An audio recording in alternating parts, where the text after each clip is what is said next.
నమస్తే తెలుగు రాజ్యంకి స్వాగతం. నేను మీ సంధ్య. దేశవ్యాప్తంగా ప్రకంపనలు లేపుతున్న నీటికి సంబంధించి కొంతమంది సెలబ్రిటీలు ధర్నా ప్లేస్కు వెళ్ళి సంఘీభావం తెలిపారు. మరికొంతమంది ట్విట్టర్ వేదికగా, ఇన్స్టాగ్రామ్ వేదికగా తమ సంఘీభావాన్ని తెలిపారు. ఇంకొంతమంది స్టేట్మెంట్లు ఇచ్చి వెనక్కి తీసుకున్నారు. బట్ మన తెలుగు రాష్ట్రాల నుంచి చూస్తే ఎవరైనా స్పందించారా అని అంటే మచ్చుకు అసలు ఎవరు కనిపించట్లేదు. ఎందుకు? ఈ రాజకీయాలకు సంబంధించి పక్కన పెట్టేసి విద్యార్థుల విషయంలో జరుగుతున్న ఇలాంటి అంశాలకు సంబంధించి కూడా స్పందించకపోవడాన్ని ఎలా చూడాలి? ఒక డైరెక్టర్ శేఖర్ కమ్ముల గారు స్పందించినట్టున్నారు, చాలా భావోద్వేగానికి కూడా లోనయ్యారు. మిగతా వాళ్ళు ఎక్కడికి వెళ్ళారు? వాళ్ళ సినిమాలు చూస్తే హిట్ అయిన హీరోలు వాళ్ళ భవిష్యత్తుకు సంబంధించి ఇంత రోడ్లు ఎక్కితే ఒక సంఘీభావం, ఒక మెసేజ్ కావచ్చు, ఒక వీడియో కావచ్చు చేయడానికి తీరిక దొరకట్లేదా? ఏం జరుగుతుంది తెలుసుకునే ప్రయత్నం చేద్దాం. సామాజిక ఉద్యమకారులు చలసాని శ్రీనివాస్ గారు మనతో ఉన్నారు. ఆయన మాటల్లో. శ్రీనివాస్ గారు నమస్తే అండి. నమస్కారం. కొంతమంది బాలీవుడ్ స్టార్స్ అక్కడికి వెళ్ళి ధర్నా దగ్గర సంఘీభావం తెలపడం జరిగింది. కొంతమంది మీడియా వేదికగా తమ అభిప్రాయాల్ని వెలిబుచ్చారు. ఇంకా కొంతమంది ట్విట్టర్, ఇన్స్టా ఎవరికి తోచిన విధంగా వాళ్ళు కొంతమంది రియాక్ట్ అవ్వడం జరిగింది. బాలీవుడ్ స్టార్స్, కొంతమంది సెలబ్రిటీస్. ఎందుకు మన తెలుగు రాష్ట్రాల నుంచి ఈ అంశానికి సంబంధించి స్పందించట్లేదంటే ఏం చెప్తారు? మీరు ఎందుకు ఎట్టుకుంటున్నారండి అంటే మామూలుగా ఈ దీంట్లోనే ఉంటున్నారు కదా. తెలుగు సినిమా పరిశ్రమ అనే దాని గురించి మీకు బాగా తెలుసు కదా. తెలుసు కూడా మీరు క్వశ్చన్ అడిగారంటే అంటే అందుకే నేను ఇంట్రోలో చాలా క్లియర్ గా చెప్పారు. రాజకీయాలు వేరు, విద్యార్థులు వేరు. వాళ్ళు టికెట్లు వేసుకొని ఇది సినిమా పరిశ్రమ కొద్ది మంది మినహాయించి ఇవాళ ఆ రోజు విశాఖ ఉక్కు ఉద్యమంలో విశాఖ ఉక్కు ఆంధ్రుల హక్కు అని తెలుగు జాతి హక్కు కింద కరీంనగర్ నుంచి, వరంగల్ నుంచి, నెల్లూరు నుంచి శ్రీకాకుళం పాలకుల వరకు కూడా అనేక మంది ప్రాణాలు అర్పించారు. పదుల సంఖ్యలో 30 మంది శాసనసభ్యులు, తర్వాత పార్లమెంట్ సభ్యులు రాజీనామా చేశారు. ఆ తర్వాత మీరు చూశారు జై తెలంగాణ ఉద్యమంలో, జై ఆంధ్ర ఉద్యమంలో వందలాది మంది ప్రాణాలు అర్పించారు. అవును. ఆ తర్వాత మళ్ళీ జరిగిన జై తెలంగాణ సమైక్యాంధ్ర ఉద్యమాల్లోనే ఆఖరిగా ప్రత్యేక హోదా ఉద్యమంలో కూడా అనేక మంది ప్రాణాలు బగబగా పెట్రోల్ పోసుకుని బాడీని ఆ ఎండలో మండుతూ ఉంటే మునికోట్ లాంటి వాళ్ళు, తర్వాత అనేక మంది భానుగాని, కిరణ్ గాని, శ్రీనివాసరావు లాంటి అనేక మంది ప్రాణాలు అర్పించారు. ఈ కరడుగట్టిన పాషాణ హృదయాల కంటే దారుణమైన హృదయాలు ఉన్నవాళ్ళు ఒక్క మాట మాట్లాడేది. ఎక్సెప్ట్ ఆర్ నారాయణమూర్తి గారు, లేకపోతే నిఖిల్ గారు ఒకసారి మాట్లాడుతున్నారు, సంపూర్ణేష్ బాబు ఉన్నాడు, తమ్మారెడ్డి భరద్వాజ్ గారు, కొంతమంది నాగిరెడ్డి గారు వచ్చారు, కొంతమంది మహిళ, వీళ్ళు తప్ప ఎవరన్నా కన్నీటి పొట్టు రాల్చారు? ఒక కన్నీటి పొట్టు రాల్చిన వాళ్ళు ఉన్నారా? శివాజీ గారు వచ్చారు, కొంతమంది కన్నీటి పొట్టు రాల్చిన వాళ్ళు ఉన్నారా?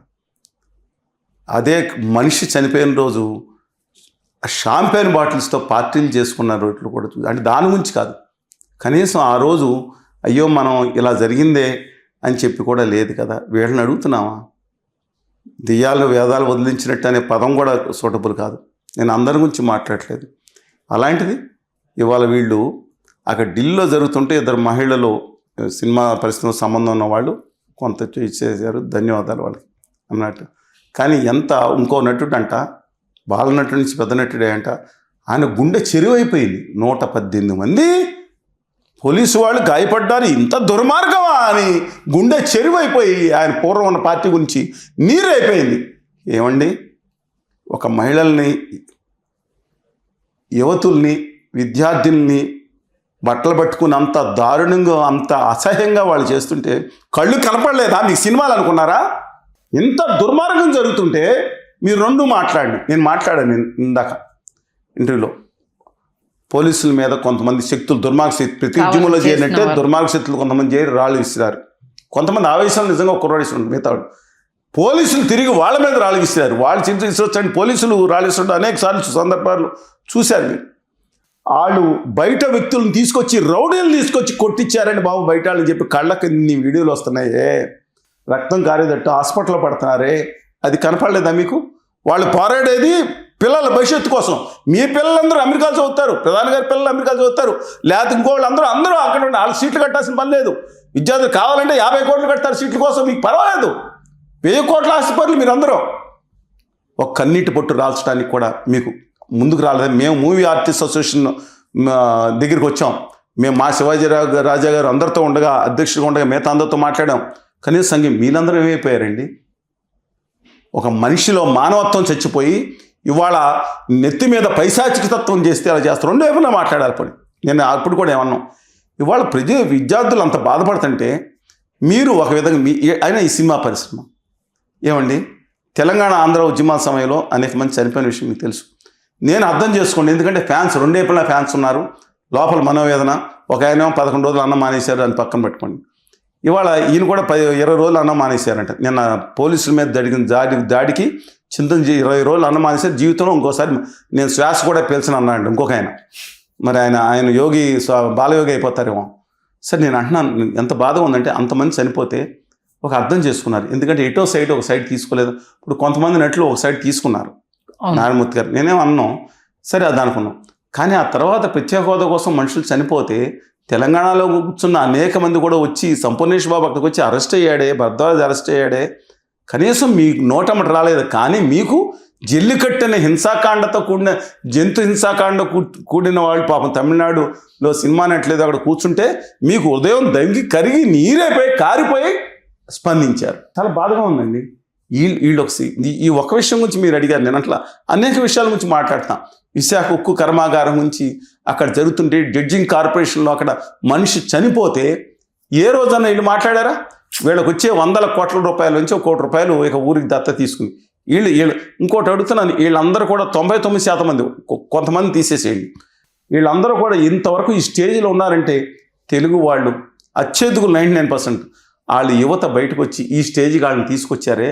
అట్లాంటిది ఇవాళ కనీసం అక్కడ ఢిల్లీలో మా మీద లాఠీ చార్జీ జరిగితే దుర్మార్గంగా కొడితే చేతులు ఇరగొట్టేసినట్టు లెగ్మెంట్స్ తెరిపోయినట్టు కొడతా ఉంటే, ఈపుల మీద కొడతా ఉంటే మీరు ఒక్కడ మాట్లాడా? మీరు సినిమా నట్లు హీరోలా? మీరందరూ కలిసి మీకు విలన్ ఆయన ఎవరు? ప్రకాష్ రాజ్ విలన్ కాబట్టి విలన్ విమర్శిస్తారు కొంతమంది. Though I differ with him certain angles, డెఫినెట్గా చెప్తాను. ఆయన విషయాలు రిఫర్ చేసిన హీరోలు ఎవడో విలన్ ఎవడో ప్రజల యొక్క ఆకాంక్షలను అప్పించి వాడు రియల్ హీరో. వీళ్ళు రియల్ హీరోల కన్నా గౌరవం. వీళ్ళు 100,000 కోట్లు మీ వాళ్ళ భిక్షతో, మళ్ళా చెప్తున్నాను, వాళ్ళ భిక్షతోనే మీ అద్భుతమైన నటించారంటే ఆనిముత్యాలు ఉన్నాయి. బలగం సినిమా చూడండి, వాళ్ళకి అవకాశాలు ఇవ్వండి, వాళ్ళకి అవకాశాలు ఇవ్వండి. అద్భుతమైన మట్టిలో మాణిక్యాలు ఉన్నాయి. ఎందుకు టెక్నికల్ సినిమా నటుల్లో కానీ, ఫోటోగ్రఫీలు కానీ, మాటల్లో కానీ, లేదంటే టెక్నికల్ ప్రతి చోట కూడా అద్భుతమైన మాణిక్యాలు ఉన్నాయి. మీ కుటుంబాలకి జాగీర్లు కాదు ఇక్కడ. అట్లాంటిది మీరు వాళ్ళు కూర్చుని వాళ్ళని విమర్శించే స్థాయికి వెళ్ళిపోతారు, లేకపోతే సైలెంట్గా ఉంటారా? ఇవాళ రాష్ట్రంలో ఆంధ్రప్రదేశ్ రాష్ట్రంలో అయితే విభజన హామీలు రాక ప్రజలు అలోమని బాధపడుతూ ఉంటే, కనీసం వాళ్ళకి ఉద్యోగాలు లేకుండా ఉంటే, కేంద్రం ఇచ్చిన హామీలను నాశనం చేస్తూ ఉంటే, తుంగలో తొక్కుతుంటే, తెలంగాణకి బడ్జెట్ మీద అన్యాయం జరుగుతుంటే ఒక్క మాట నేను తిట్టమంటలేదే. అదానీ గారికో లేదా మోడీ గారిని నేను తిట్టమని అంటలేదు, కనీసం స్పందించమని అడుగుతున్నావే. న్యాయం చేయండి అని అడగడానికి కూడా మీకు నోరు రావట్లేదంటే మీరు అంత గొప్పగా స్టేజ్కి వెళ్ళిపోయారండి. ఇది చాలా దుర్మార్గం నేను చెప్తానండి. దయచేసి ఫ్యాన్స్ వర్షిప్పింగ్ ఫాల్స్ గాడ్ని ఆపండి. నిజమైన వాళ్ళు మీ ఊళ్ళో ఉంటాడు సమాజ సేవకుడు, చూడండి. చాలామంది జీవితాలు, సినిమా వాళ్ళ జీవితాలు, అందరు నేను అన్నాం, మీ యొక్క విలువలతో కూడిన జీవితాల కంటే ఏమీ గొప్పే కాదు.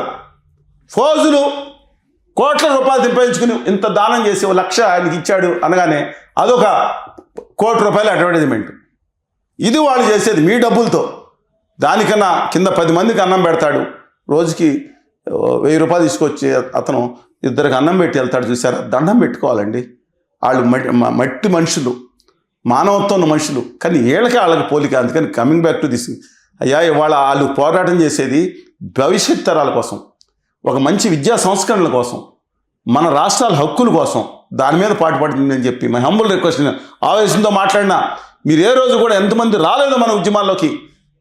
ప్రజలు చనిపోయిన విద్యార్థులు అగ్గి పెట్టుకున్నారు కదా, మీరు కళ్ళమట నీళ్లు కారని కఠిన హృదయాలు మీరు అందరూ అంటే దాదాపుగా మారండి అని కోరుతా ఉన్నాను. అంతకుమించి ఏం చేయగలుగుతాం? మీరు కానీ మిగతా దాంట్లో ఉన్నాడు కానీ. ఖచ్చితంగా సార్, బాధ్యత గల ప్రతి పౌరుడు స్పందించాల్సిందే. అందులో వీళ్ళు చెప్తే వింటారు అన్నప్పుడు కాస్త కూస్త ప్రభావితం అయ్యే వాళ్ళు కూడా స్పందించకపోతే ఇంకా ఎందుకు? వాళ్ళు ఇన్ఫ్లుయెన్సర్స్. మనం ఎందుకు అడుగుతున్నాం? మిగతా అందరూ అడుగుతారు, మీరు ఇన్ఫ్లుయెన్సర్స్.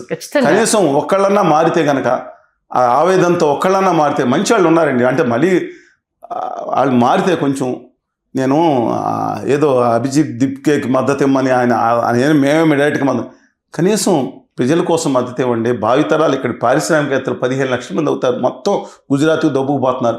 మన గ్యాసు అది కూడా మాట్లాడరా, మన హక్కు మాట్లాడరా, 1000 రూపాయలు పెట్టి కొనుక్కోవాలి, 200 రూపాయలకు వచ్చేది ఇంటింటికి వంటింటికి మాట్లాడరా, మన పెట్రోలు మాట్లాడరా. మాట్లాడే రోజు రావాలని అయితే కోరుకుందాం. శ్రీనివాస్ గారు మంచి విశ్లేషణ అందించారు. ధన్యవాదాలు. నమస్కారం.